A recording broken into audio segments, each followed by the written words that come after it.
சனாதன இந்து தர்மத்தை உயிரோடு காப்பாற்றி விட முடியும், வைத்து விட முடியும்னு நினைக்கிறது எப்படி தெரியுமா?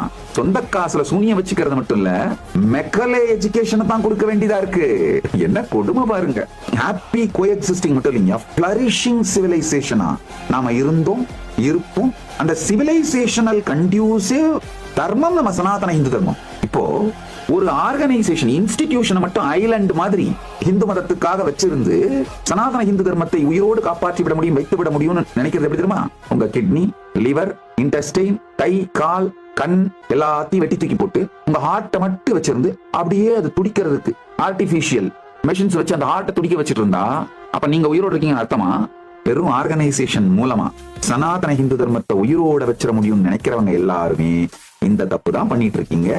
இன்னொன்னு தெரிஞ்சுக்கோங்க, ஒரு கொடுமை என்னன்னா, அடுத்த தலைமுறைக்காவது சனாதன இந்து தர்மம் முழுமையாக கிடைக்க வேண்டும், மலர வேண்டும், மீண்டும் வாழ வேண்டும் நினைக்கிற அந்த மக்கள் அவர்களுடைய பணம் கூட சனாதன இந்து தர்மத்தின் தத்துவங்கள், சத்தியங்கள், வாழ்க்கை முறை இவைகளுக்கு விரோதமான மெக்கலே எஜுகேஷன் தான் கொடுக்க வேண்டியதா இருக்கு.